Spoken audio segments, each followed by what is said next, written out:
Hello viewers, welcome to Anvita's cook house season 2. Nutrify your kid along with you.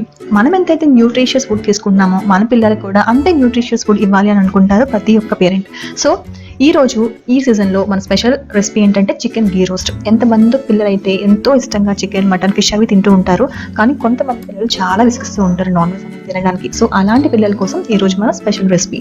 ముందుగా ఎందుకు only chicken అని అంటున్నాను అంటే, చికెన్ లెగ్ పీసెస్ అనేవి నార్మల్గా నాన్ వెజ్ తినే పిల్లలు కూడా ఎంతో ఇష్టంగా ఉంటాయి. ఎందుకంటే పట్టుకొని స్టిక్స్లా, లాలీపాప్స్లా తినడానికి బాగుంటాయి కాబట్టి. సో ఇలాంటి రెసిపీతో ట్రై చేస్తే పిల్లలకి తొందరగా నాన్ వెజ్ అలవాటు చేసుకోవడానికి ఫేవరబుల్గా ఉంటుంది. ముందుగా 2 చికెన్ లెగ్ పీసెస్లో మీ కిడ్కి సరిపడినంతగా, వాళ్ళ టేస్ట్ మీకు తెలుసు కాబట్టి అంతకే సరిపడినంతగా ఉప్పు, కారం, గరం మసాలా పౌడర్ వేసుకొని బాగా మ్యారినేట్ చేసుకోవాలి. మనం ఇలా మ్యారినేట్ చేసుకుంటున్నప్పుడు జింజర్, అల్లం వెల్లుల్లిపాయ పేస్ట్ అనేది స్కిప్ చేస్తాం. ఎందుకంటే ఇలా అల్లం వెల్లుల్లిపాయ పేస్ట్ వేసుకోవడం వల్ల మనం పాన్లో వీటిని రోస్ట్ చేసుకునేటప్పుడు పాన్కి ఫాస్ట్గా మన పీసెస్ అనేవి అంటుకుంటాయి. సో దానివల్ల లోపల కుక్ అవ్వడానికంటే ముందే బయట కలర్ వచ్చేస్తుంది, బయట రోస్టింగ్ టెక్స్చర్ అనేది వచ్చేస్తుంది. సో వాటికి మసాలా అంతా కూడా బాగా పట్టి మనకైతే నచ్చుతుంది, కానీ పిల్లలు నోట్లో పెట్టుకోగానే కారం తగిలి వాళ్ళు గట్టిగా క్రిస్పీగా ఉండి వాళ్ళు తినే ఛాన్సెస్ చాలా తక్కువగా ఉంటుంది. అలవాటు చేయాలి అనుకుంటున్నాం కాబట్టి. సో ఇలా స్కిప్ చేసి ఒకసారి మనం పాన్లో 2 table spoons ghee and 2 table spoons oil వేసుకుంటే ఆ గీ ఫ్లేవర్ అనేది వాళ్ళకి ఆల్రెడీ అలవాటు అయి ఉంటుంది కాబట్టి కొంచెం ఫేవరబుల్గా తినే ఛాన్సెస్ కూడా ఎక్కువగా ఉంటాయి అన్నమాట. గీ అండ్ ఆయిల్ వేడెక్కిన తర్వాత ఈ మ్యారినేట్ చేసిన చికెన్ లెగ్ పీసెస్ని 5 to 8 minutes వరకు లిడ్ క్లోజ్ చేసి మాత్రమే కుక్ చేసుకోవాలి. రోస్ట్ అంటున్నాం కదా అని లిడ్ ఓపెన్ చేసి అలా లో ఫ్లేమ్లో పెట్టుకొని కుక్ చేసుకుంటే చాలా గట్టిగా అయిపోతుంది లోపల చికెన్ కూడా. పిల్లలకి వాళ్ళకి తినే టైంకి కొంచెం సాఫ్ట్గా ఉండాలి. అండ్ టీతింగ్ ప్రాబ్లం కూడా చాలా మందికి ఉంటుంది టాడ్లర్స్ ఏజ్లో. అండ్ ఊడిపోయి వస్తూ ఉంటాయి, వాటి మధ్యన గ్యాప్స్ రావడం వల్ల పిల్లలు చికెన్ అనేది తొందరగా ఇష్టపడరు. సో అదే సాఫ్ట్గా ఉంటే చికెన్ కొంచెం తినడానికి ఇలా లిడ్ క్లోజ్ చేసి 5 minutes to 8 minutes కుక్ చేసిన తర్వాత మళ్ళీ ఓపెన్ చేసి అదర్ సైడ్కి ఫ్లిప్ చేసుకొని మళ్ళీ ఒక 5 minutes వరకు కుక్ చేసిన తర్వాత ఇప్పుడు మీడియం ఫ్లేమ్లోనే కుక్ చేసుకోవాలి. అప్పుడే లోపల జ్యూసీ టెక్స్చర్ అనేది రిటైన్ ఉంటుంది.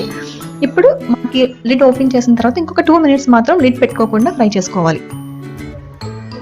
ఇలా ఫ్రై చేసిన తర్వాత మనం రోస్ట్ చేసుకున్న ఆల్మండ్స్ అండ్ క్యాష్యూస్ జస్ట్ ఊరికి ఒక 2 to 3 జస్ట్ వాళ్ళకి ఆ ఫెమిలియర్గా ఉండాలి అని అనిపించడం కోసం. చాలా మంది పిల్లలు తింటూ ఉంటారు కదా, మనం సోక్ చేసిన ఆల్మండ్స్ ఇస్తూ ఉంటాము, క్యాష్యూస్ ఇస్తూ ఉంటాము.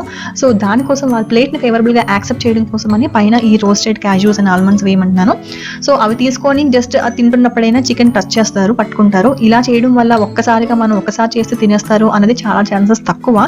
ఇలా ఒక 2-3 times చేస్తే థర్డ్ టైం అయినా అట్లీస్ట్ ఏ ఫుడ్ అయినా అంతే, వాళ్ళు కొత్తగా మనం అలవాటు చేయాలి అనుకునేటప్పుడు ఫస్ట్ టైం మనం చేసేసి అయ్యో వీళ్ళు తినలేదే అని చెప్పి అప్సెట్ అయిపోవడం జరుగుతూ ఉంటుంది. బట్ చాలా తక్కువ మంది పిల్లలు అలా మనకి ఫింగర్ ఫుడ్స్ అయినా ఏమైనా తొందరగా తింటూ ఉంటారు. బట్ చాలా మంది ఎక్కువ పిల్లలు ఏంటంటే వాళ్ళకి హ్యాబిచువేట్ చేయాలి. 2-3 times అదే డిష్ని మనం పెడుతూ ఉంటే వాళ్ళకి ఫేవరబుల్గా అనిపించి అప్పుడు వాళ్ళు యాక్సెప్ట్ చేసి థర్డ్ టైం వాళ్ళు ఫోర్త్ టైం అనేది తింటూ ఉంటారు. సో వాళ్ళు ఒకసారి రిజెక్ట్ చేశారు కదా అని ఆపేయకుండా మనం ఎక్కువ సార్లు వాళ్ళని ఆ ఫుడ్కి ప్రొజెక్ట్ చేస్తూ ఉంటే కంపల్సరీగా వాళ్ళు థర్డ్ టైం ఫోర్త్ టైం తింటూ ఉంటారు అనమాట. వాళ్ళ కోసం స్పెషల్గా ఏది చేయకపోయినా మనం చేసుకునే ఇంట్లో ఫుడ్డే వాళ్ళకి ప్రొజెక్ట్ చేస్తూ ఉండాలి, మనతో పాటు కూర్చొని తినిపిస్తూ ఉండాలి.